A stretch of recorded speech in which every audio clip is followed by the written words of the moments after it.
Nitekana umunezero ntangere vyo gusubira kubana namwe banywanyi bakurikira ibiganiro n'amakuru tubagezaho iminsi yose kuri imbonesha kure ya Hejuru TV.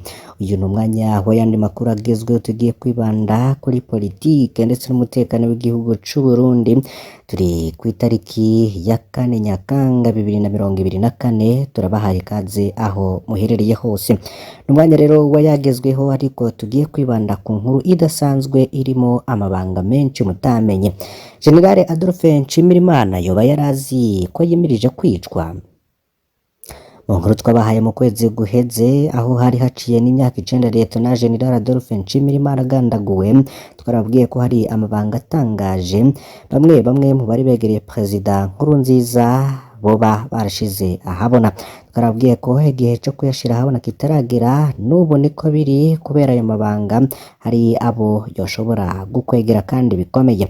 Amakuru tugiye kubasangiriza hano yavuye kuri umwe mu bagenzi b'umuhisi Adolphe Nshimirimana, avuga ivyo yabonye byamutangaje umunsi mbere y'urupfu rwa General Adolphe Nshimirimana be no ku munsi yiciweko. Turabahaye kaze aho muherereye hose, ndetse tubasaba kugira ngo mufyonde kuri subscribe canke sabone niba mutari mwafyondako, wibuke kandi no kubisangiza bagenzi banyu kugira ngo badacikwa n'amakuru yose tubagezaho. Turabahaye kaze.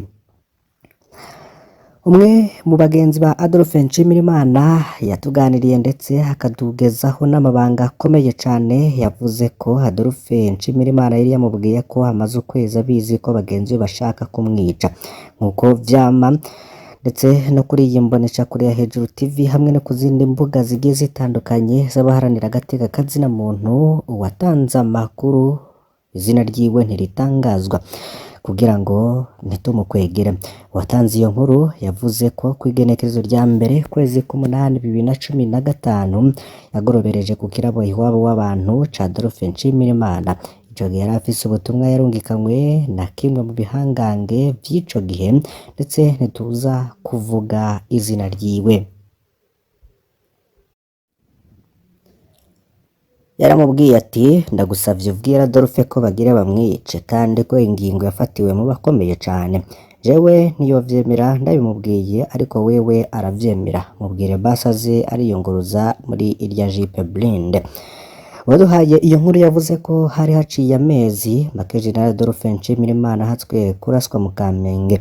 Kuva ubwo Perezida Nkurunziza yoba yari yahaye amajipe mutamenwa canke Blinde abategetsi batatu barimwo Adolphe Nshimirimana na Alain Guillaume Bunyoni.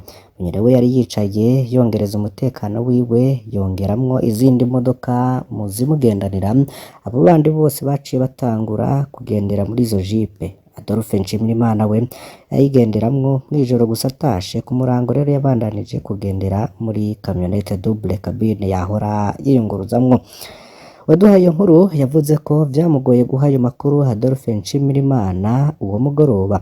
Yari yicaye mu kirabo iwabo b'abantu ariko asangira agacupa n'abantu bane, nabo ntidushimye kubatomora. Uyu muntu rero yaramubwiye ko amukeneye cyane, ariko aguma yicariye muri ba bantu. Yaratinze aramuronka wenyene aramuha ya makuru. Wa muntu akaba yaravugize ati naratangaye cyane, yanyishiye ngo niho ukivyumva, ndabimaranye ukwezi uko namubonye wamengo yari amaze kwakira urwo rupfu kandi yari arindiriye isaha yarwo gusa. Narumiwe. Niko ubwo mugenzi wa Adolphe Nshimirimana yaduhaye iyo nkuru yashikirije. Uwo mugoroba iwabo w'abantu Adolphe Nshimirimana yararindiriwe n'abantu benshi cyane abari abakeneye ibiti. Perezida Nkurunziza yari yimirije gutangura ikiringo ca gatatu. Hari benshi bariko barisabira bafata ko Adolphe abavugiye bica bikunda. Abo bantu Adolphe ntiyabakiriye. Hari bamwe rero bahisemwo kurara iwabo w'abantu kugira ngo bazomuronke bikeye mu gatondo agarutse. Mu gitondo cyo ku itariki ya 2 ukwezi k'umunani 2015 cari gitondo c'ibitutwa, wamenga imvura ishaka kugwa ariko hari muci. Aho yari iwe mu Kigobe, Adolphe Nshimirimana yari yagumye ahamagaruka kuva mu gatondo kare n'abavuga ko bamuriririye iwabo w'abantu. hari abo wenyene yari yarayasavye ko bazindukira iwabo w'abantu ngo babonane ivyo abatuma, hari abandi bari bamukeneye ngo abasabire ibiti muri leta Perezida Nkurunziza yari agiye gushinga.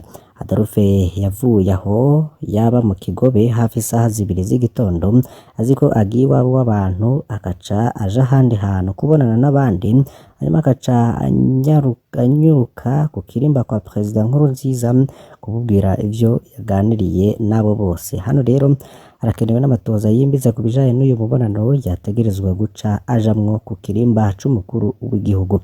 Adolphe Nshimirimana yavuye muhira, abateguye kumwica bamubona afata ibarabara riva mu Kigobe uciye imbere ya ambasade y'Abanyamerika, hanyuma yinjira ibarabara rya 28 Munyonyo aca imbere y'ibitaro Rwakarede. Yari yicaye imbere muri kamyoneti Toyota Hilux double cabine yirabura, yicaye iruhande rw'umushoferi wiwe yitwa Sanford. N'inyuma rero yari afise n'abapolisi 4 bajejwe umutekano wiwe nk'uko yabahorana. Isaha 2:20 imodoka izanye Adolphe Nshimirimana yari igeze aho Boulevard 28 Novembre yahurira na Boulevard Mwambutsa, igabanya umurindi kugira ikate idogi wabo w'abantu. Ako kanya nyene hashitse indi kamyoneti double cabine yera irimwe abasirikare 6 bambaye ibintu bibanyegeza mu maso, bari bafise n'ibikoho bikomakomeye nka lance roquette na za mitrailleuse. Iyo modoka ishika ihagarara imbere y'iyarimwe Adolphe Nshimirimana, gutyo yibuza kubandanya. Mu kanya sase roquette iterwa, imodoka ya Adolphe irayihusha, abandi bari bafise mitrailleuse batangura kurasa, iyindi roquette yo igema ya modoka. Adolphe Nshimirimana aragerageza gusohoka caraswa mu mutima, abarapfuye ubwo. Uwo mushoferi Sanford yaza yarashwe yapfuye, n'ubundi umupolisi yitwa Ciza ari inyuma nawe nyene yarahasize ubuzima, basigaye rero bakaba barakomeretse. Iganagura rya Adolphe Nshimirimana ryari ryateguwe bikomeye, kuko ico gitondo imbere yuko araswa abantu bambaye umwambaro w'abacungera umukuru w'igihugu bari batonze kwibarabara nk'uko bigenda iyo umukuru w'igihugu agira arengane. Bamwe rero bari bafise n'ibihokoho bikomeye, imodoka zindi nazo ntizariko zirarengana. Hagaragaye rero inyifato zitangaje mu bakozi b'iperereza, kuko ubwo mugenzi wa Adolphe Nshimirimana waduhaye iyo nkuru yavuze ko ico gitondo yabonye inyifato zitangaje muri bamwe mu bakozi b'iperereza. Akaba yaragize ati, ducumva ko Adolphe ajeje kuraswa twararondereye Kazungu, ubwo ni Joseph Mathias Niyonzima turamubura. Amatelefone yiwe yose uko yari 3 yari azimije, yagiye kuboneka ku mugoroba avuga ko telefone ziwe zari zagize ikibazo. Akaba yarabandanije agira ati, tugeze mu iperereza Nkoroka yaboneka ataco bimubwiye ibyabaye. Hari abakunda kuvuga ko Adolphe yasohotse imodoka ariko ararasa, ariko sivyo. Ubundi hariho inkoho Kalashnikov AK-47 Adolphe agendana ahantu hose yaba ari. Ni inkoho rero yari yavanye ku rugamba, ari imodoka iyo nkoho rero yaba iri hagati y'amaguru, ariko Musa iyo nkoho nta yari afise. Hariho uwujejwe kumugenda yitwa Blaise, bisanzwe yari n'umuntu bamana, nawe ico gitondo ntibari kumwe. Blaise yavuze ngo bari guhurira iwabo w'abantu. Babajije iyo nkoho ya Adolphe ahiri, yishuye ko yari amaze igihe ayitanze ngo bayihe abari muri Kiriba Ondes, ubwo ni mu buseruko bwa Repubulika Iharanira Intwaro Rusangi ya Kongo. Nta n'umwe rero yatahuye n'ingene inkoho ya Adolphe ariyo yatanzwe gutyo. N'umuntu rero aravye n'ivyabaye arabona neza ko ari urupfu rwateguwe mu butegetsi. Nta matoza y'ukuri rero yigeze abaho nk'uko vyaba mu butegetsi bwa CNDD-FDD. Nta matoza y'ukuri yigeze akorwa ku igandagurwa rya Adolphe Nshimirimana. Umuntu rero akaba yaragize ati, turi benshi dufise ico tuzi mu vyabaye uyo munsi, ariko nta n'umwe yigeze abitubaza. Sintahure ingene batohoje batarondeye nk'abo bose bari barindiye Adolphe iwabo w'abantu, bakaraba ko bamwe ataco bari bazi. Birashoboka ko hari igihe hari abari bamusavye umubonano kugira ategerezwe guca mu kibanza yarasiwemwo. Imibonano yose yari ifise yari ikwiye kwigwa n'abatohoje. Inyifato za bamwe mu bakozi b'iperereza zari zikwiye gutohozwa neza, bikaboneka ko bamwe bashobora kuba bari bazi umugambi wo kwica Adolphe Nshimirimana. Hagaragaye rero n'inyifato zitangaje mu matohoza kuko nyuma y'urupfu rwa General Adolphe Nshimirimana Perezida Nkurunziza yatanze indwi imwe gusanga bamwica babe bafashwe nyuma y'iminsi 6 gusa Procureur General de la République yari Valentin Bagorikunda yatangaje ko abarashe Adolphe Nshimirimana bamaze gufatwa ko hakironderwa ababatumye. Nivyo hariho n'umurwi w'abasirikare n'abapolisi batoya bafashwe bagirizwa ubwo bubisha ndetse n'urwo urupfu rwa Adolphe Nshimirimana, ariko vyaranagoranye ko habaho n'urubanza rwabo. Imyaka rero yaraheze bafunzwe bataburana, ndetse ivyo bishitse hakabaho n'uboneka ko afise ivyazi yarafatwa akicwa n'iperereza. Bakode ya Pacifique Ninahazwe yaratoje ku bantu babiri biboneka ko hari ico bari bazi.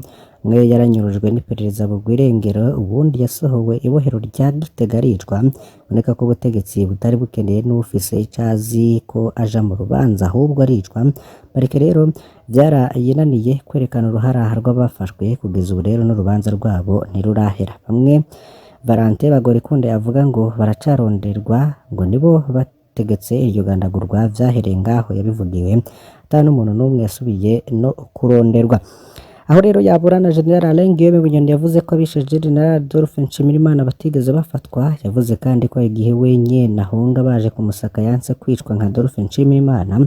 Majambo sana yasigura ko ubutegetsi bwiyiciye Adolphe Nshimirimana. Adolphe Nshimirimana rero akaba yari afise abanzi benshi mu mpande zose, yaba mu batavuga rumwe n'ubutegetsi, yaba mu butegetsi bwa Nkurunziza, yaba no mu makungu. N'urupfu rwe rero ngo rurashobora no kuba rwarakozwe ko n'abantu bo mu mirwi yose nk'uko dukunze no kubivuga. Hamwe mu makuru rero hari twahawe nabe bari begereye Perezida Nkurunziza ntituragira kuyavuga kugira ntidukwegere aba yatanze. Muri aya makuru rero mwumvishe ko twanirinze no gutangaza ibishobora gufatisha uwatanze ayo makuru. Tubase rero kugira ngo ntimuzocikwe n'ibindi bice bizokurikiraho kuri iyi ingingo. Reka rero duhereze kuri iyi nkuru iriko iratangazwa n'ibindi bimenyesha makuru. Isoko ya Kamenge yadutsemwo umuriro ku mugoroba kuri uyu wa gatatu tariki ya 4 Nyakanga. Umuriro ukaba wadutse mu gice cayo cepfo mu kibanza kizwi nka Batuciye ku muryango wa gatatu. Mu kanya rero tukaza no kubagezaho n'iyindi video irabana n'iyo nkuru. Vyose ni kuri iyi mbonesha kuri ya Hejuru TV. Fyonda kuri subscribe canke sabone niba utari wafyonda ko ibuke no kubisangiza bagenzi bawe kugira badacikwa n'amakuru yose tubagezaho kuri mbonesha kuri ya Hejuru TV. Mane bahezagire.